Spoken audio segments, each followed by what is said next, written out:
So this will be brief. I want to talk about symbolic interaction in the form of body language. Because communication is all symbolic interaction, and body language is a form of communication. And I want to discuss that just very, very briefly because I don't think that we understand how important body language is. I mean, body language is so important that they have built a whole science around how to read the body, how to tell if a person is lying by the body gestures and so on and so forth. It's amazing how this whole thing works. So, understanding that body language is a form of communication, let's examine that just a little bit and see, do we get it, and how powerful it is? Because a lot of times we use body language all the time. The body is a book. It is designed to be read. Some of the best users of body language and the reading of body language are criminals. Criminals read the body language all the time. This is how they pick victims. They know who to choose and who not to choose because the language that the body is sending off to them.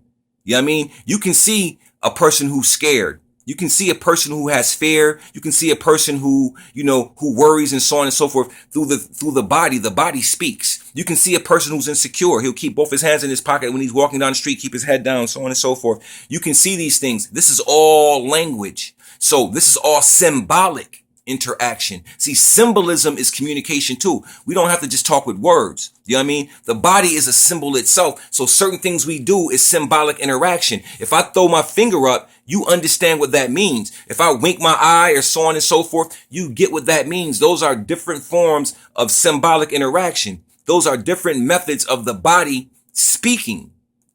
And the body speaks all the time. And we have to know that the body is always sending messages consciously or subconsciously. We might not get it, but that's what it does. You understand? So for instance, when you see a person, like brothers, when you in the club and you see a sister in the club or something and you're out and you go talk to her, or she comes to talk to you or vice versa, it's very possible that they are approaching you because of some body gesture, because of some type of, body movement or body gesture or language from the body that they perceive to be you telling them to come on over. You know what I mean? You might have looked, your eyes might have crossed in the bar or something, and you might have looked and you might have smiled, being nice, not saying, yo, come over and buy me a drink, but the brother might misinterpret it as, oh, she feeling me. You see what I mean? So body language can be misinterpreted also, but body language can also be used to your advantage because see, silence is a form of symbolic interaction also in certain forms. You can use silence and make things happen also. But the body language itself, the body tells stories. So we have to understand that somebody at times are watching the way we tell the story with the body. For instance, if I'm talking to you, you cross your arms and you slide down in your chair, I know that I'm not going to talk to you anymore.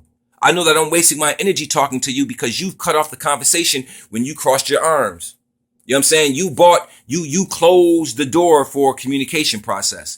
And that's okay because people do it all the time. Sometimes they can't handle the communication at that particular time. So they cross themselves out and they process. They scoot down to process to try to get a thought or to leave it alone. But the point of the matter is that body language is a language. It is symbolic interaction, and we have to be careful how we use it. And sometimes we have to use it in a deceptive way. You know what I mean? We have to use it in a deceptive way at times to help ourselves, to make ourselves safe in certain environments. We have to walk and do things a different way. You know what I'm saying? To send a particular message.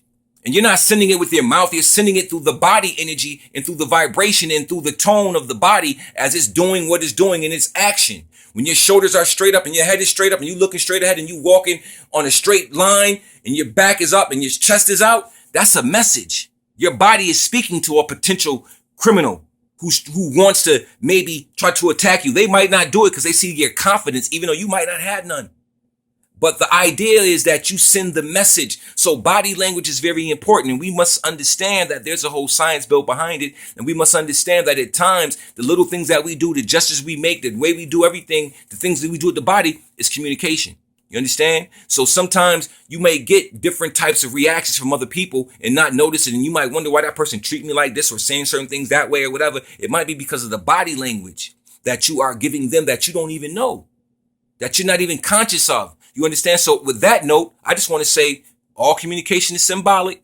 Check your body because that speaks also. Peace.